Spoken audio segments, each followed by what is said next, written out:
Nós estamos estudando um pouquinho sobre o Pai Nosso, e hoje nós vamos avançar na próxima sentença, porque nós já estudamos Pai, depois estudamos Nosso, depois estudamos que estás nos céus, e na última semana nós analisamos juntos, santificado seja o teu nome.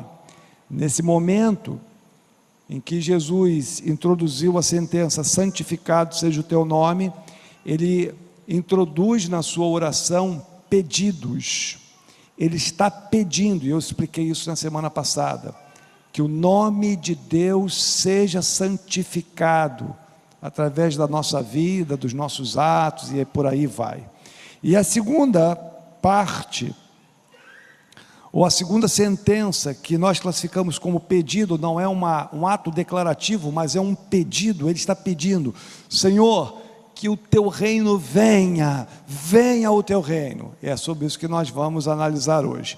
Vamos ler, vai chegar um domingo que a gente vai tirar a tela e a gente vai citar, tá bom? Então, eu espero que você já tenha decorado os versículos da oração do Pai Nosso. Juntos? Vocês orem assim: Pai Nosso,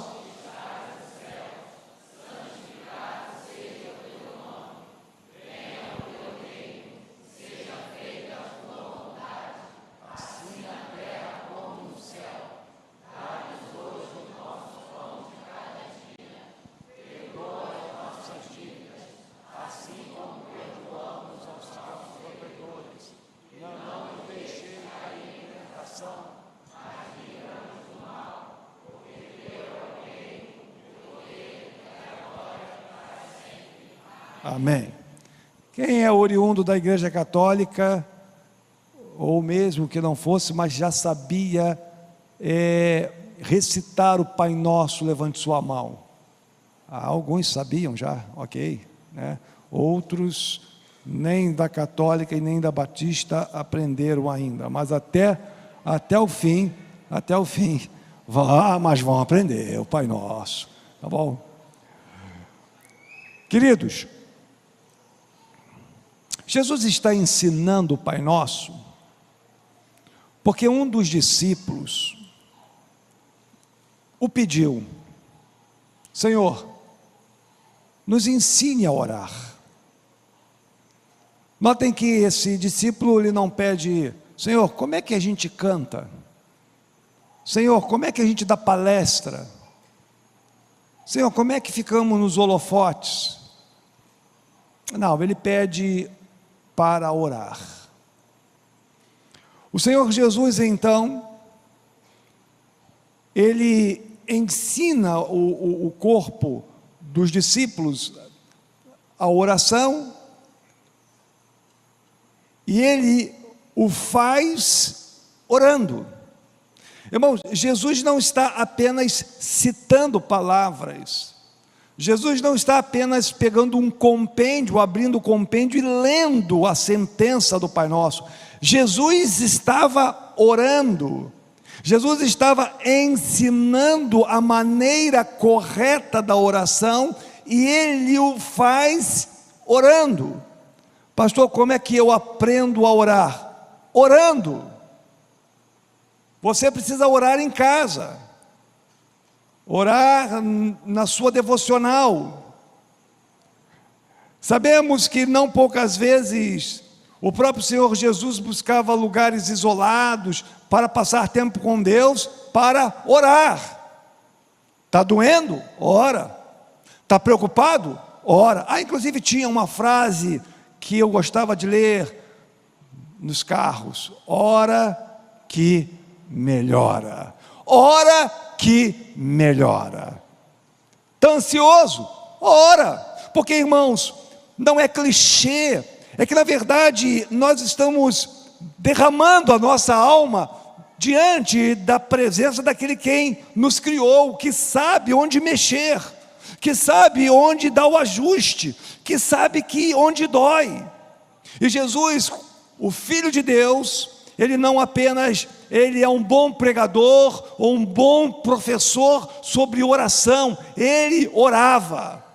Quando nós oramos, nós buscamos alinhar a nossa vontade à vontade de Deus, e a gente ora a Deus, e o Senhor vai transmitindo o seu desejo, vai acalmando o nosso coração, vai dando a direção. Notem que quando chegamos para orar, o nosso coração está espavorido, nós estamos apavorados, entristecidos, arrebentados, e a gente quando sai, a gente já levanta mais calmo, mais tranquilo, a ansiedade se vai.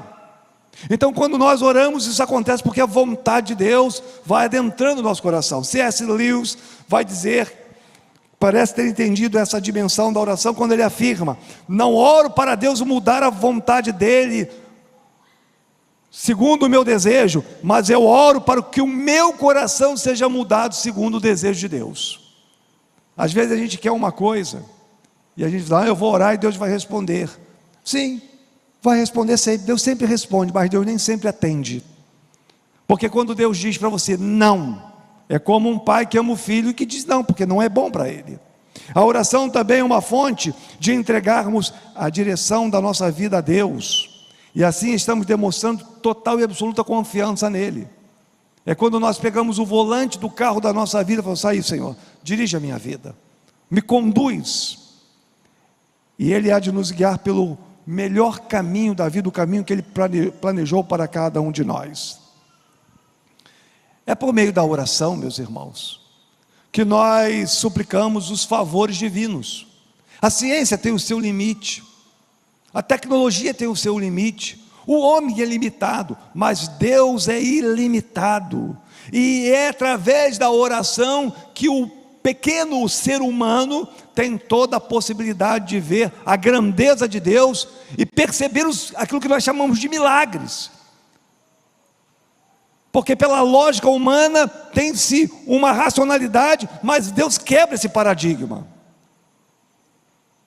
Conta-se que um pai saiu com a família para almoçar e levou o seu filho. Aquele menino tinha 6 anos,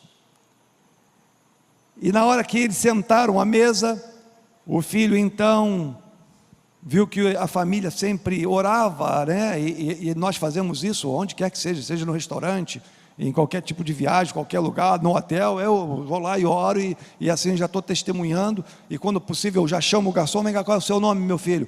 Meu nome é Joaquim, é Manuel, é Pedro, é Cláudio, deixa eu orar pela sua família. Já abraço o garçom e peço a bênção sobre a vida dele. Faça isso, que nós estamos difundindo o Evangelho.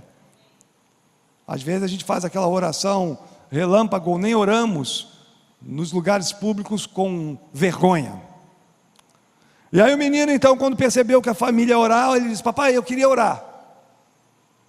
Queria orar. O pai: que bom, ok, você quer orar? E o menino começou: papai do céu, eu quero agradecer ao Senhor pela comida, e já quero agradecer ao Senhor porque sei que o Senhor vai tocar no coração da mamãe para ela comprar sorvete para mim, de sobremesa. E também oro pela bênção sobre a justiça da humanidade, amém. Irmãos, Deus está atento ao nosso clamor nos mínimos detalhes.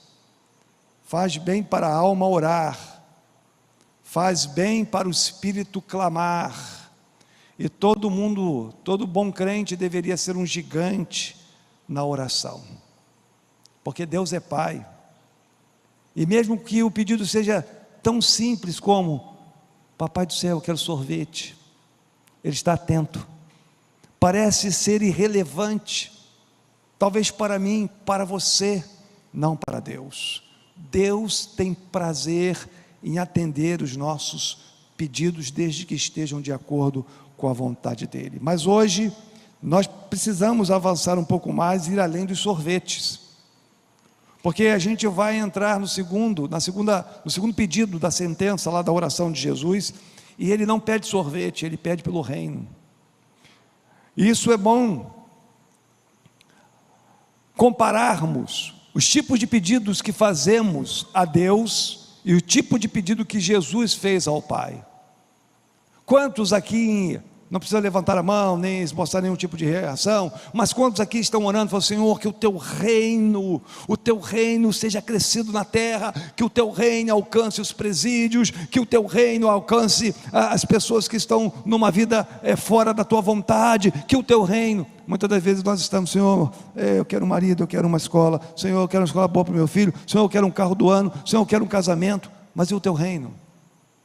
Às vezes são pedidos egoístas e totalmente fora da vontade de Deus. Não é que se pedir por essas coisas que eu elenquei estejam erradas, não estão erradas, mas o problema é que nós, num contraponto, nunca temos uma visão mais ampla do reino de Deus, e é isso que Jesus está nos ensinando. Tenha uma visão mais ampla do reino de Deus. Orem pelos missionários, ore para que Jesus Cristo volte, ore para que realmente haja uma transformação mundial. Comece a fazer um clamor diferente, um avivamento na sua igreja. Fale para Deus: eu quero ser um instrumento das tuas mãos, usa a minha vida. Aí às vezes a gente não ora assim. Dito isto, eu quero dizer para você que o reino de Deus, a ideia ensinada por Jesus, se concentra na soberania de Deus. Quando Jesus falou: venha o teu reino, ele estava dizendo que a tua vontade soberana domine a terra, o céu, as pessoas. Venha o teu reino significa dizer: domine as nossas vidas, domine as nossas vontades, domine os nossos desejos, reine sobre os homens. Venha o teu reino significa que o ser humano se submeta à vontade de Jesus por meio da sua conversão. E à medida em que as pessoas vão se convertendo e vão se agregando às igrejas, o reino de Deus vai se acrescentando no coração dessas pessoas. Jesus disse: o reino de Deus está próximo, João Batista dizia. E quando Jesus chegou, ele implantou o reino de Deus, e o reino de Deus está em Deus, no céu e no coração do ser humano. Mas hoje eu quero então tratar sobre o reino de Deus com vocês. Então, em primeiro lugar, quando Jesus fala do reino, nós temos que ter ideia que nenhum reino mais poderoso que seja na face da terra pode ser comparado ao reino de Deus. Foi o que Jesus pediu: venha o teu reino, lá no verso 10. Venha o teu reino. Venha o teu reino, porque existem outros. Existe o reino de Satanás, existe o reino dos homens, reino dos anjos. Mas Jesus falou: venha o teu reino. Se formos pensar com profundidade no reino de Deus, nós ia ficar aqui o ano inteiro estudando sobre o reino de Deus e não iríamos esgotar. Mas quando pensamos em reino, precisamos ter em mente que todos os reinos do mundo, todos, são diferentes do reino de Deus. O reino de Deus não é uma instituição, não é uma organização visível, pois este é uma esfera de ação totalmente diferente. É o domínio espiritual no qual Deus dirige, no qual Deus controla, no qual Deus governa o destino das nações e dos indivíduos para o seu propósito final. Os reinos da terra, por mais poderosos que sejam, eles têm início, têm o seu apogeu, o seu declínio, e depois até acabam, porque são dirigidos por homens. Homens são vaidosos, homens são falhos, homens têm o caráter duvidosos. Todos os reinos da terra são limitados. O reino de Deus não é assim. Vocês conseguem, por exemplo, lembrar de alguns reinos poderosos, as potências do Velho Testamento? Quem é que não lembra do Egito? Uma superpotência. A Babilônia, com Nabucodonosor. A Assíria. E onde estão? Todos foram pujantes, todos foram fortes e poderosos, mas caíram. E o que falar das potências mais modernas? Quando pensamos no Império Romano, meus irmãos, no dia que eu fui a Roma, que eu olhei tudo aquilo lá do Império Romano, eu falei: uau, o negócio é muito maior do que eu imaginava. Mas caiu. A Rússia quebrou, Terceiro Reich caiu, Hitler morreu, e por aí vai. Estes reinos são terrenos, estão sendo dirigidos por homens e não estão sobre a vontade de Deus. cujo poder desses homens são limitados e inevitavelmente vão cair. Mas o reino de Deus não é assim. Jesus vai nos dizer, em Lucas, no capítulo 1, no verso 33, o Dr. Lucas registrou: ele reinará para sempre sobre o povo de Jacó, seu reino jamais terá fim. É por isso que nós, quando entramos no reino de Deus, é um reino que não acaba e a nossa vida é eterna. Jesus não veio nos dar uma vida temporária. Creia em mim e tenha uma vida temporária e vivam um pouquinho aqui na terra e quem sabe irão para o céu. Não é isso. Nossa convicção é inabalável quando cremos em Jesus, que temos o direito ao céu, porque o reino de Deus jamais terá fim. Embora o reino já esteja no mundo, o reino de Deus, ele não está completo. Ele está em evolução, até que se manifeste o anticristo, e não está muito longe disso, até que haja apostasia da igreja, isso já está acontecendo inclusive, até que a maldade humana aumente, isso já aconteceu, até que a homossexualidade cresça de maneira exacerbada, isso está acontecendo. Todas essas coisas precisam acontecer para que Jesus Cristo volte, porque o reino de Deus não tem fim. Ele está se completando, e é por isso que devemos orar todos os dias: Senhor, que venha o teu reino completo a este mundo. Esse é um pedido de oração que todo crente deveria fazer todas as manhãs quando acordar. Senhor, que o teu reino venha por completo, porque o teu reino não tem fim. Segundo, devemos priorizar o reino em nossas vidas. A Bíblia vai nos ensinar. O próprio Jesus nos ensinou, depois que ele faz a oração, em Mateus 6, ele vai seguindo os ensinamentos, e quando chega lá para o final do próprio capítulo 6, lá no verso 33, ele vai dizer: busquem em primeiro lugar o quê? O reino de Deus. O reino não tem fim, o reino está sendo implantado, eu orei pelo reino. Agora é o seguinte, vocês aprenderam a oração? Agora botem o reino de Deus em primeiro lugar na vida de vocês. Primeiro lugar, não é o prazer, não é o passeio, não é a família, não é o trabalho, não é o dinheiro, não é a academia, não é nada disso, porque esses reinos humanos vão ficar, mas é o reino de Deus e a justiça do reino. A justiça do reino é uma justiça justa, ainda que haja uma redundância, mas é exatamente isso. Então Jesus está encorajando agora: vocês aprenderam a orar? Gostaram da oração? Beleza, agora vão colocar na vida de vocês o reino de Deus. E o que significa? Significa que eu devo priorizar tudo que é de Deus em minha vida. Quando o reino de Deus deixa de ser uma verborragia, ou apenas uma falácia, ou apenas um louvor de lábios, que não está impregnado no meu coração, eu não coloco o reino de Deus em primeiro lugar na minha vida, porque quando eu coloco em primeiro lugar o reino de Deus na minha vida, quem dirige a minha vida é o Senhor.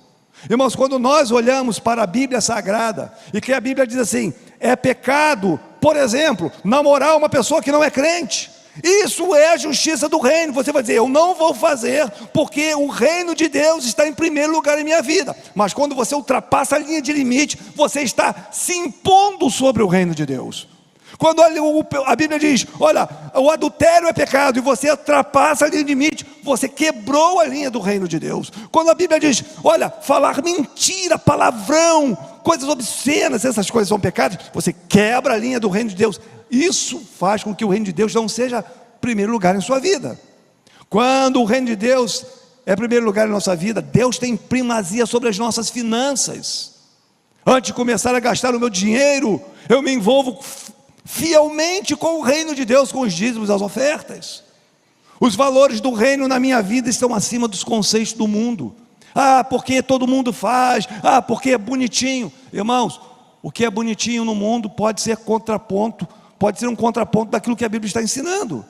Para mim, quando o reino de Deus é verdade, Deus passa a ser o fator central. Não me importam as opiniões humanas, mas aquilo que Deus fala através da sua palavra. Ter o reino de Deus em primeiro lugar significa que eu tenho um compromisso de adorar a Deus, de servir a Deus, servir a Jesus em todas as oportunidades e espalhar o reino de Deus através da evangelização. Priorizar o reino de Deus, portanto, é tê-lo como preocupação primordial, é tratar o reino de Deus como uma prioridade, como a coisa mais importante da nossa existência. O reino de Deus é a coisa mais importante da sua existência. Pense no seu dia a dia, quando você acorda, a sua rotina, você está pensando no reino, você está orando pelo reino. Se desejamos excelência de vida,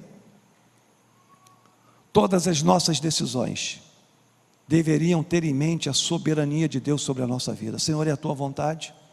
Senhor, o Senhor aprova isso?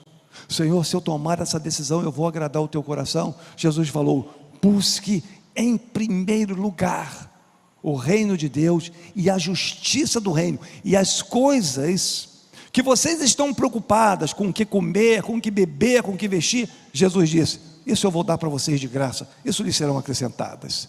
Será que esse conceito da oração do Pai Nosso é uma realidade na sua vida? Era isso que Jesus estava tratando em Mateus 6,33. Busque em primeiro lugar o reino de Deus. Ele estava complementando a oração que ele ensinou ao seu discípulo. Por fim, Jesus não só orou, Jesus não só advertiu e orientou, mas Jesus implementou o reino de Deus na terra. Deus se fez homem, o pecado alastrou no mundo, o homem desobedeceu a Deus, o homem foi expulso do jardim do Éden. O apóstolo Paulo vai dizer que todos pecaram, todos estão afastados do reino de Deus, todos estão afastados. E a Bíblia vai nos ensinar que o salário do pecado é a morte, mas o dom gratuito é a vida eterna em Cristo Jesus. Então, Deus, quando estava no céu, ele olha para o mundo e ele percebe que não há ninguém que possa cumprir a justiça do reino, oferecendo vida e vida eterna. Ele mesmo se transforma num homem, ele nasce de Maria, ele vem à terra, ele cresce, é batizado aos 30 anos, ele começa o seu ministério, ele morre numa cruz, ele ressuscita, ele volta para o Pai. Então Deus implementou o reino de Deus, o seu próprio reino, aqui na terra através do Filho Jesus. João capítulo 3, no verso 13, o texto vai dizer: ninguém jamais subiu ao céu, a não ser aquele que veio do céu, o Filho do Homem, veio para implementar o reino de Deus na terra. Este reino é diferente em todos os aspectos.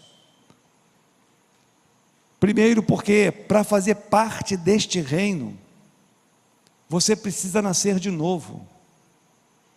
Foi isso que Jesus disse para Nicodemos, no capítulo 3. Aquele homem era religioso, aquele homem, ele executava as leis judaicas, ele conhecia a Torá, ele era um rabino, ele ensinava a religião judaica, e num dia ou numa noite ele vai ter com Jesus e diz: bom mestre, sabemos que o Senhor realmente é enviado de Deus, porque senão o Senhor não faria o que o Senhor faz.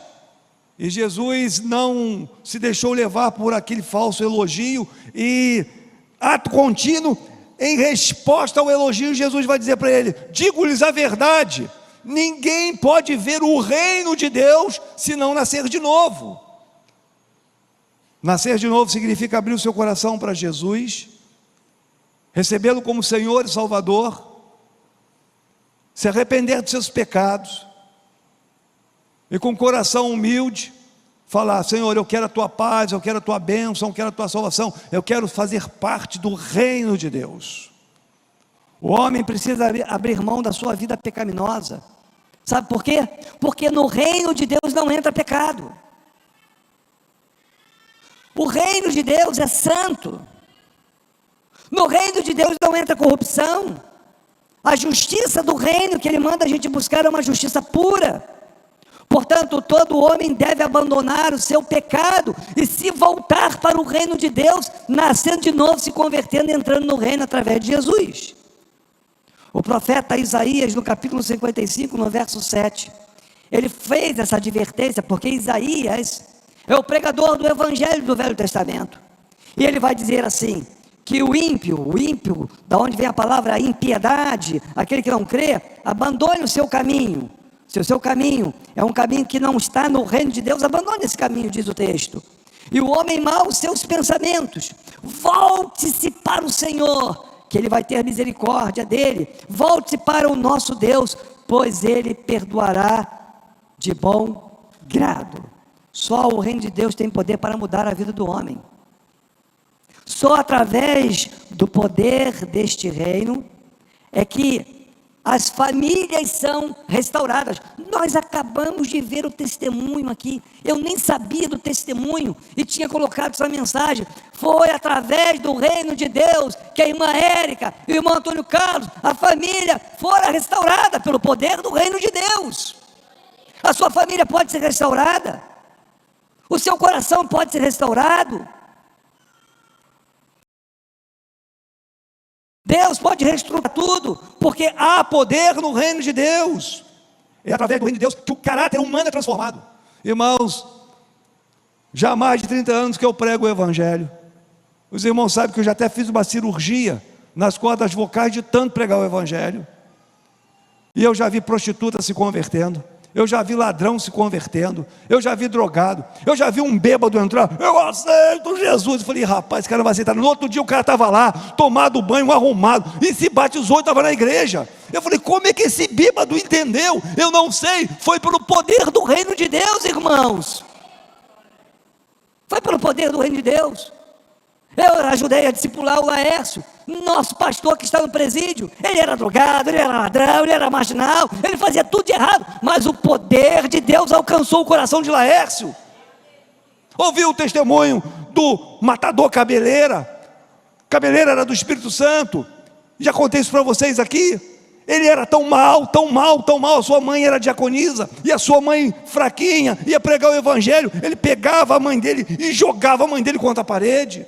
O irmão era diácono da igreja, e ele pegou a barra de ferro e bateu na cabeça do irmão. Um dia foram assaltar um banco no Espírito Santo, foram trocar tiro com a polícia, e todos os seus compassos caíram, um a um, tomando tiro, tomando tiro, tomando tiro. E Cabeleira orou: ah, Senhor, não me deixa morrer aqui.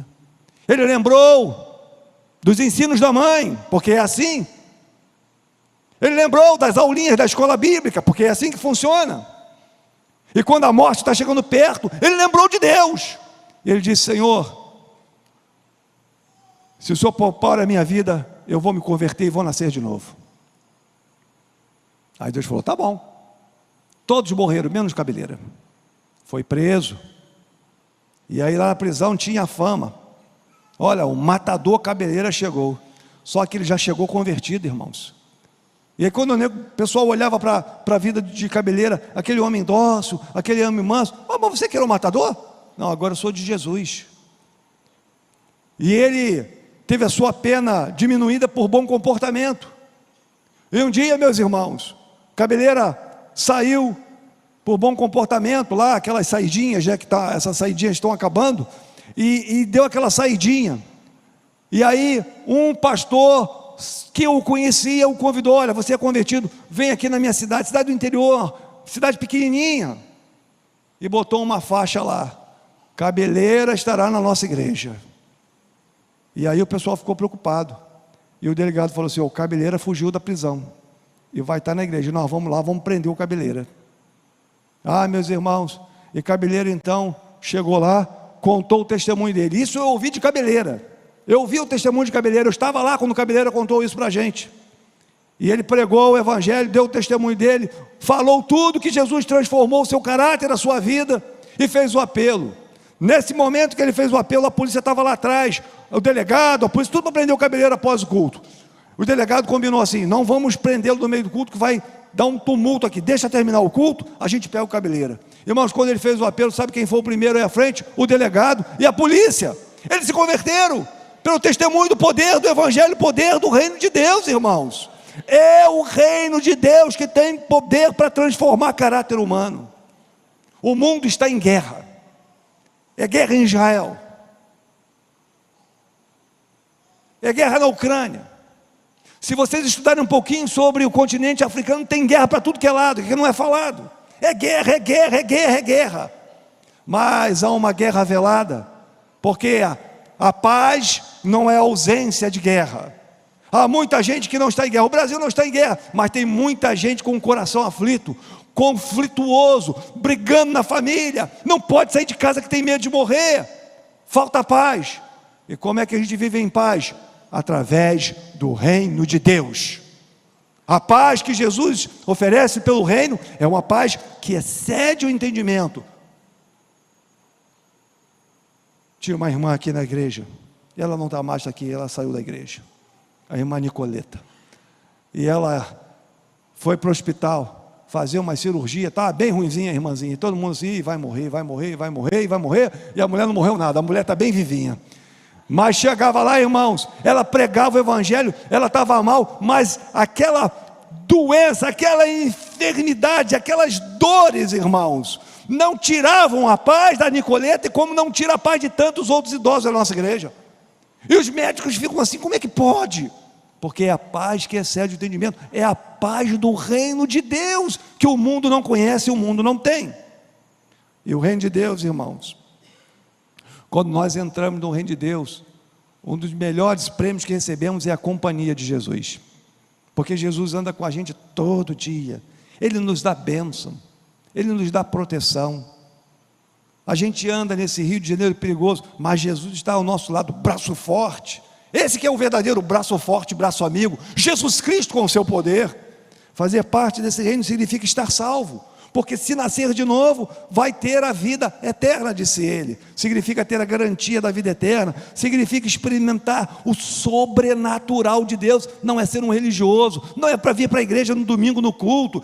Quem não é crente diz assim, como é que pode? Aquela gente fica lá no culto, eles não têm o que fazer. Não, a gente não vem aqui porque nós não temos o que fazer, a gente tem muito o que fazer, nós somos muito ocupados, é porque o reino de Deus enche o nosso coração de alegria, e o reino de Deus faz-nos experimentar o sobrenatural de Deus. O reino de Deus significa experimentar o livramento no dia mau. Às vezes a gente acorda, irmãos, e a gente tem um planejamento certinho para aquele dia. Eu vou fazer isso, eu vou fazer aquilo. Aí vem a catástrofe, muda tudo. É uma morte, é uma enfermidade, é um problema com a esposa, um problema com o filho, um problema com o marido, é a tentação, é o diabo na batalha espiritual. E aí vem, a gente ora ao Senhor, e Ele é refúgio bem presente na angústia. Refúgio, fortaleza. O reino de Deus, pertencer ao reino de Deus, significa pertencer aos atos celestiais após a morte. Você tem certeza da sua salvação? Você pode ser um bom membro, você pode ser um bom batista, um bom católico, um bom macumbeiro, um bom budista, um bom tudo, mas se você não for um bom filho de Deus, você nunca verá o céu. Você precisa nascer de novo. Ou será que alguém aqui gosta de sentir dor? Ou será que aqui alguém gosta de passar apuros? Ou será que alguém gosta de passar por sofrimentos? No reino de Deus não é assim. O reino de Deus nos garante uma eternidade sem dor, sem morte, sem choro, sem lágrimas, sem hospital, sem cemitério, sem ladrão, ruas são de ouro. Imagine, ladrão num lugar com rua de ouro. Imagine isso, não ia ter sossego nunca. O reino de Deus é diferente. Mas a única forma de recebermos todas essas benesses, a proteção, o livramento, a bênção, a transformação do caráter, a transformação da família, a paz lá, a única forma de receber isso foi o que Jesus falou para Nicodemos: se você não nascer de novo, você nunca vai ver o reino de Deus. Você vai ver a igreja, você vai ver o pastor, você vai ouvir as músicas, você vai ouvir mensagem, mas o reino de Deus nunca estará no seu coração.